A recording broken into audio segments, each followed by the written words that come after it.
Well, hello everybody, welcome back to the channel and welcome back to Exploring Worlds. Now, something that has always interested me, I always liked, was old maps and historical maps as well as ones made, not that long ago, but before everybody was looking on their cell phone on the Google Maps for where to go.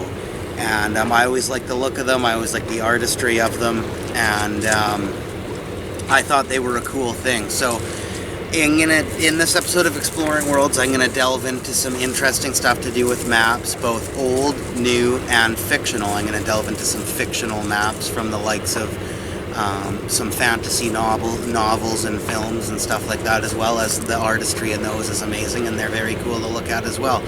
But to start off, we'll get into that a while after, but to start off, I'm just going to give some basic information about both globes and maps. Now, a flat world map, is representative of the world as on a flat surface, for say a desk or a table or something like that.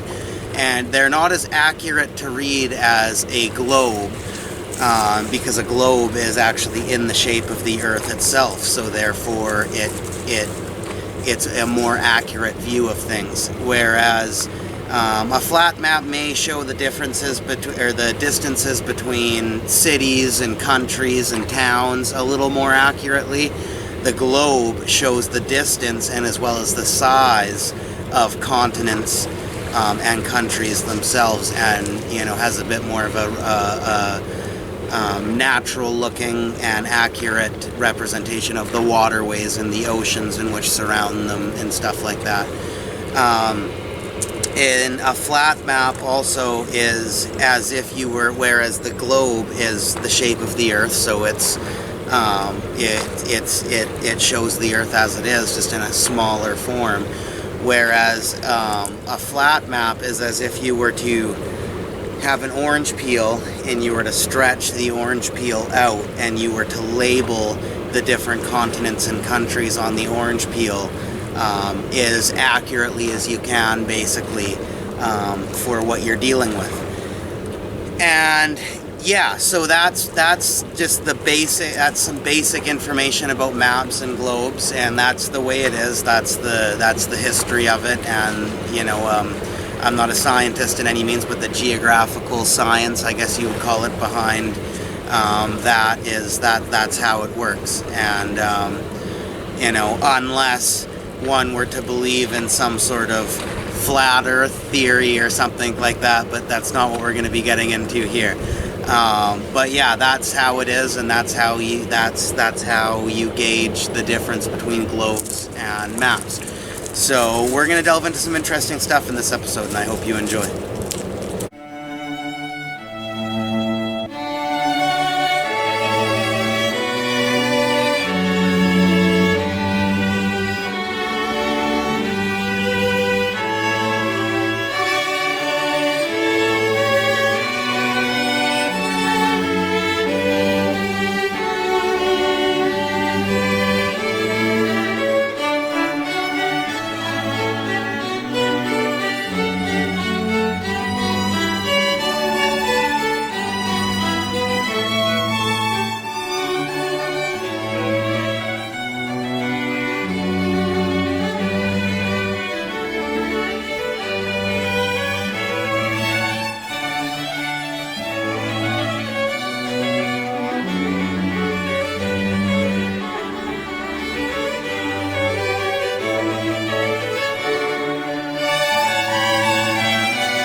Okay, so here we go with the fiction side of this map video for Exploring Worlds, and what I'd like to do is talk over and present a few films that that do a really good job at celebrating the artistry of maps, whether it be stories about people that make maps themselves, or about, or you know, some sort of fantasy of some kind that incorporates maps into their storytelling and into their world building. So this will be relatively quick, but I'm just going to spin the camera around and I'm going to show you, present some movies. And if you haven't seen any of these, well, some of them I'm sure you've seen, absolutely for sure. But a couple of them, if you haven't seen them, I recommend checking them out. Okay, so first off we have The Lost City of Z. Now, Daniel and I actually reviewed this movie once a while back. It was back when I was doing an adventure series. It was about the real person of Percy Fawcett. And this guy was a map maker, and he, chartered the Amazon on a mission to make maps, basically to map out locations for the military. And there's rumors, actually I didn't know that back when I did the adventure series, but there's rumors, I've seen a few historical documentaries, and there is rumors that this could have been a made-up story. It could have been fake even at the time that it came out, but it's not fully known for sure. But anyway, it's still a great movie. It's done very old school. I mean, it's a new movie. It came out like 3 years ago or something. But it almost looks like it's an old movie. It's very old school in its presentation, and I quite heavily enjoyed it. So yeah, I recommend checking that movie out. And next up, we have The Great Lawrence of Arabia. Now, this is an epic movie and an epic story in real life. It's not the movie's not incredibly historically accurate or anything, but it's a wonderful movie, one of the best movies, and it's a great true story. It's a true story that is very much so worth celebrating. And T.E. Lawrence, when he first started his campaign in Arabia, that's what he was doing. He was a map maker. Again, for the military, he was a map maker. And it shows that side of him, and it shows that in this movie. More so at the beginning, but it definitely presents it. So yeah, that's Lawrence of Arabia. Definitely check this movie out if you haven't seen it. It's a great movie.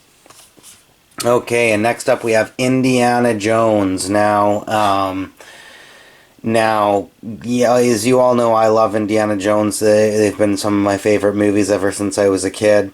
And one of the things that just truly captured my imagination as a kid watching these movies was on the original trilogy. I'm not sure if they have it on the fourth one, which wasn't as, of course, is known to not be as good as the other ones. But I'm not sure if they had it in that one or not. But in the original trilogy, when Indiana's traveling from place to place, they have a little plane that's sort of traveling across a map, and there's it pins off at little areas that the plane either stopped, or other countries that the plane had to go over to get to where he's going, and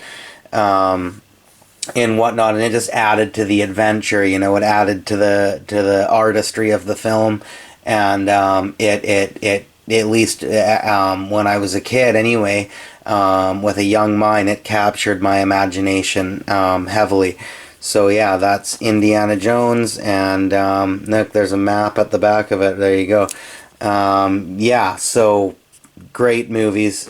Sure, everybody's seen Indiana Jones, but definitely, one of my favorites.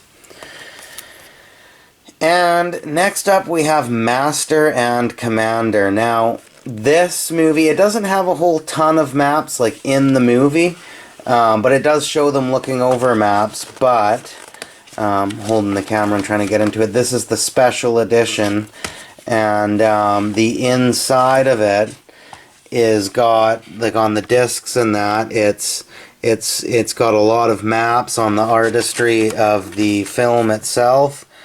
Um, yeah, as you can see all behind the disc there, and then on the disc there's these maps. And also when in the montage, the sequence that is in this video where I show all the maps, is this special edition actually came with a poster of a map of where this ship was going along South America. So yeah, that's very cool, very interesting. And okay, so next up there's the whole trilogy here, the Lord of the Rings trilogy. Now this is probably my favorite trilogy, and definitely one of my favorite movies of all time, especially The Return of the King and The Two Towers. They're all good, but The Return of the King and The Two Towers are just completely epic movies. And just there's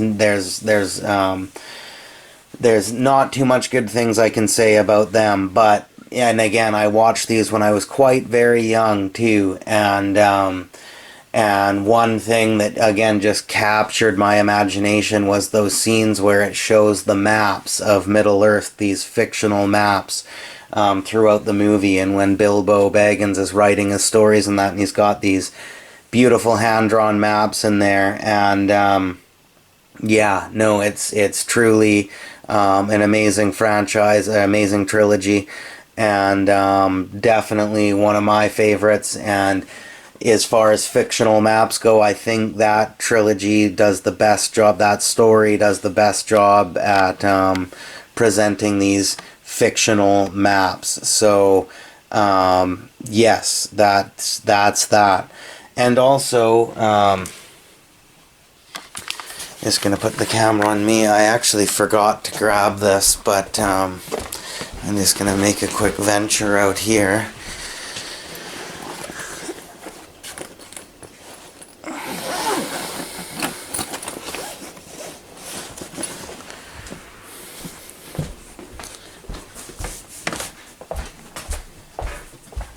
As we must not forget about the book, the Lord of the Rings book, which is also incredibly epic, 100% one of the best pieces of literature ever written down. And in it, throughout it, so let me get to it here. If I can find it. Yes, there's lots of these maps, and again, they're very interesting and cool looking maps. They're all throughout the book. And yeah, I think as far as fictional maps go, well, fictional films and stories and books in general, this is some of the best ever put to screen, some of the best ever put to paper. But as far as fictional maps go too, it probably did the best job at capturing the artistry and the imagination of that as well. So yeah, so that's that is the fictional map section of this Exploring Worlds documentary. Thank you very much, everybody. Okay, closing off the documentary about maps, old, new, and fictional, everybody. I got was going to be one thing, but I got a couple of things to show you now. So here I am on Google Maps. Now this is the new in the old, new, and fictional side of this documentary. But yeah, so that's that.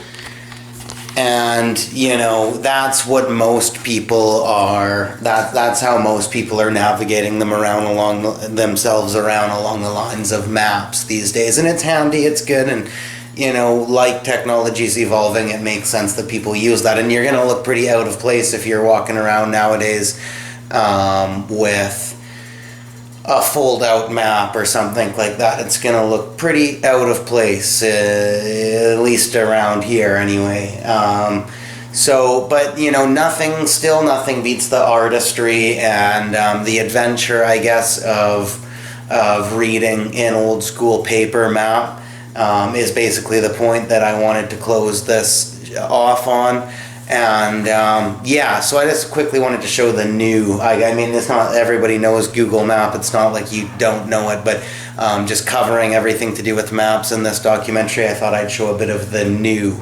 And also, and no pun intended, there's a new. I showed the in my art studio here. I showed all of the pictures of maps that I have up. There's a new piece. It's not up yet, but there's a new piece I have just picked up. It's an art piece actually, and I'm really happy with this one, so I want to put the camera on there and show you that. This is by an artist by the name of Sandra Fisher, famous artist from a little while back in the day.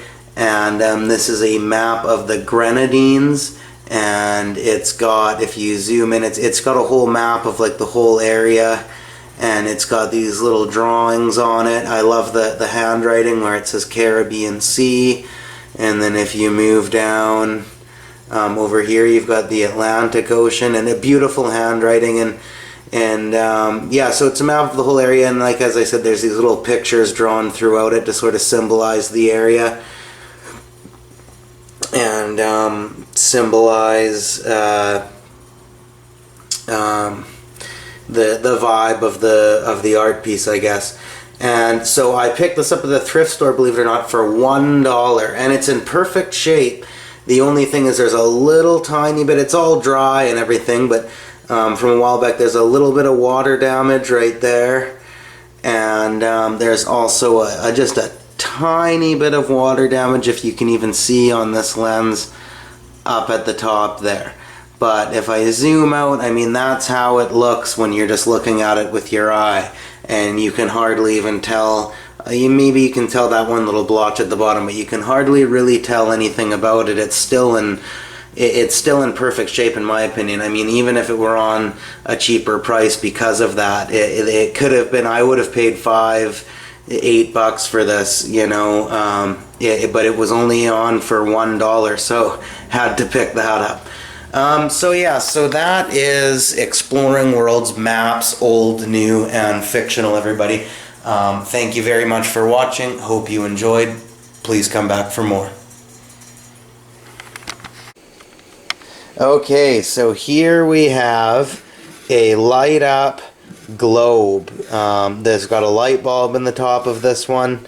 It's actually quite a beautiful globe, and yeah, so as I was talking about earlier in the video at the first shot, this is the most accurate world map you're probably going to find, and yeah, they're very interesting and very cool to look at, especially these light up ones when it's dark. Yeah, it's very cool, at least I think anyway. So I'm just gonna give this a spin and let the end credits roll. Thank you very much for watching, everybody. Hope you enjoyed. Please come back for more.